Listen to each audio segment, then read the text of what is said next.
உறவுகளுக்கு ஒரு அவசர செய்தி. நேதாஜி சுபாஷினுடைய தலைவர் வழக்கறிஞர் மகாராஜன் பேசுகிறேன். ஒரு 5-6 நாளைக்கு முன்னாடி பார்த்தீங்கன்னா, வண்ணார்பேட்டையில் ஒரு பிரச்சனை. ஒரு 2 பசங்க ஏதோ காதல் பிரச்சனையில் ஒரு மாற்று சமூகத்தைச் சேர்ந்த ஒரு பெண் அழைக்கிறது. அதை கேட்டு அவங்க அங்கே போகிறாங்க. அங்கே போகும்போது அங்கே மாற்று சமூகத்தை சேர்ந்த பிரச்சனைங்க பசங்க அவங்கள்ட்ட ஏதோ தகராறு பண்ணியிருப்பாங்க போல இருக்குது. அப்போ இந்த பசங்களுக்கு எதுவும் பிரச்சனை வந்துடக்கூடாதுன்ட்டு இன்னொரு 4-5 பேர் அங்கே போகிறாங்க. போய் அவங்கள்ட்ட சின்ன சின்ன வாக்குவாதமாகுது, வந்துடுறாங்க. வண்ணார்பேட்டை அந்த மாற்று சமூக மக்கள் ஊர் அப்படின்றதுனால இவங்களை அடிக்க வர்றாங்க, அருவா எடுத்து வெட்ட வர்றாங்க. இந்த மாதிரி ஒரு இஷ்யூ ஓடுது. அப்போ போலீஸ் என்ன பண்ணுறாங்கன்னா, பாளையங்கோட்டையில் உள்ள பாளையங்கோட்டை காவல் நிலையத்திலேருந்து அடுத்த நாள் அதிகாலையில் நேரே போய் நம்ம தேவர் பசங்களை மட்டும் ஒரு 4 பேரை ஸ்டேஷன் கூப்பிட்டு போயிடுறாங்க.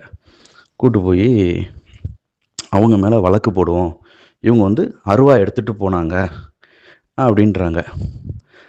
அப்போது வீடியோவை சிசிடிவியை செக் பண்ணி பார்க்கும்போது பார்த்தா மாற்று சமூகத்தில் உள்ளவர் தான் அருவா எடுத்துகிட்டு ஓடி வர்றது தெரியுது.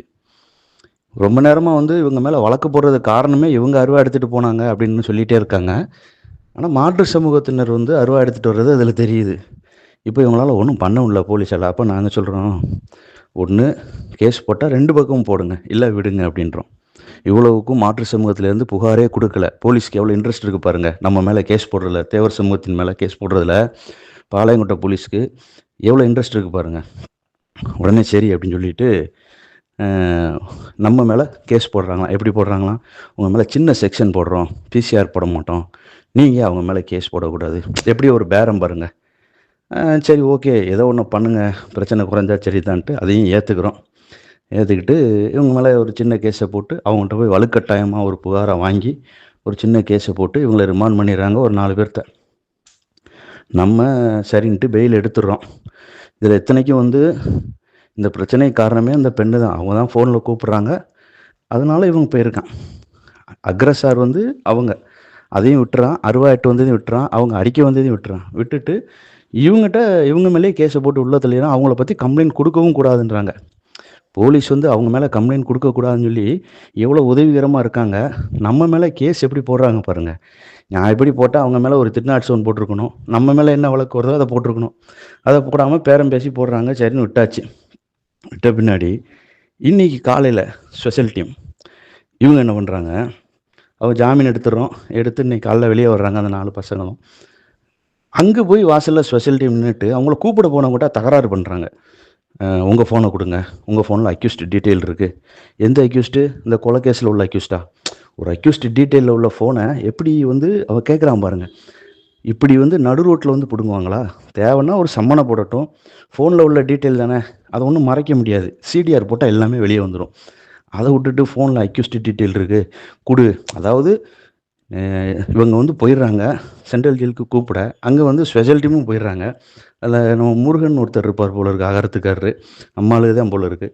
நம்ம ஆளுக நமக்கு எவ்வளோ இனத்துரோகம் பண்ணுறாங்க பாருங்கள். இதெல்லாம் கேவலமா இல்லையா? இவங்க நேரம் அங்கே போயிடுறாங்க. போயிட்டு அங்கே போய் ஃபோனை கொடு. ஃபோனை பிடுங்குற இடம் சென்ட்ரல் ஜெயிலுக்குள்ளேயா? வெக்கமா இல்லையா? ஃபோனை உங்களுக்கு வேணும்னா கேட்டால் நாங்களே கொடுக்க போகிறோம். நம்ம என்ன தீவிரவாதியா? ஃபோனை கேட்டால் கொடுக்க போகிறோம். சம்மன் போடுங்க, ஃபோனை நீங்கள் வச்சுக்கோங்க, நீங்களே வச்சுக்கோங்க, அது என்ன டீட்டெயில் இருக்கோ பார்த்துக்கோங்க. அதுக்கப்புறம் அக்யூஸ்ட் டீட்டெயில் எந்த மாதிரி கேஸஸில் இந்த மாதிரி பண்ணணும் அப்படின்னா, ஒரு கொலை கேஸு இல்லை ஒரு பெரிய கேஸு பண்ணலாம். நீ போட்டிருக்கிறது உமன் ஹராஸ்மெண்ட்டு, சாதாரண கேஸு, ஒரு 4 நாளில் பெயிலில் வரக்கூடிய கேஸு. நாள்லேயே ஜட்ஜி விட்டுருப்பாங்க. அன்றைக்கி சரியாக மூவ் பண்ணாதனால அன்றைக்கி விடலை. இன்றைக்கி இந்த கேஸுக்கெல்லாம் ஃபோனை ரெக்கவரி பண்ண போகிறேன் அப்படின்றது ஃபாலோ பண்ணுறது. இவங்களை வீட்டில் தச்சநல்லூர்லேருந்தே ஃபாலோ பண்ணியிருக்காங்க ஸ்பெஷல் டீம். ஜாஸ் காரில், 2 வீலரில். இதெல்லாம் எப்படிலாம் பண்ணுறது? இது எந்த வகையில் இது நம்ம சமூகத்தின் மேலே ஏவப்படுற அட்டூழியம். இது பாருங்கள், எப்படி இருக்குது பாருங்கள். ஒரு சமூகத்தை எந்த அளவுக்கு டார்ச்சர் பண்ணுறாங்க பாருங்கள். தேவர் சமூகம்னா அவ்வளோ தூரத்துக்கு போயிட்டு போல இருக்குது. அதுவும் தேவர் சமூக போலீஸே வச்சு நமக்கு எதிராக செயல்பட வைக்கிறது இவங்களுடைய வேலை. இப்போ இந்த விஷயத்தை ஹைகோர்ட்டுக்கும் மனித உரிமை கமிஷனுக்கும் கொண்டு போய் இவங்க மேலே வழக்கு போட்டு நடவடிக்கை எடுக்கலை அப்படின்னு சொன்னால் இது ஒரு நாளும் தீராது. பாளையங்கோட்டை போலீஸ் ஸ்டேஷனை ஆய்வு பண்ணும்போது தான் தெரிஞ்சுது, கிட்டத்தட்ட 387லையும் 307லையும் மட்டும் கடந்த 5 வருட காலங்களில் 500 கேஸ் எடுத்திருக்கேன். அதில் 300 கேஸ்க்கு மேலே பொய் வழக்காக இருக்குது. எல்லா வழக்கையும் எடுத்து நம்ம உடனடியாக அது ஹைகோர்ட்டுக்கு கொண்டு போகும். யாராக இருந்தாலும் சமூக மக்கள் ஒன்றிணைந்து சமூகத்துக்கு எதிராக நடக்கக்கூடிய இந்த பாளையங்கோட்டை காவல் நிலையத்தில் நடக்கக்கூடிய ஸ்பெஷல் டீம் செய்யக்கூடிய அட்டூழியங்களுக்கு ஒரு முற்றுப்புள்ளி வைப்போம் என்பதை தெரிவித்துக் கொள்கிறேன். நன்றி. நேதாஜி சுபாஷ் சந்திக்காக வழக்கறிஞர் டாக்டர் மகாராஜன்.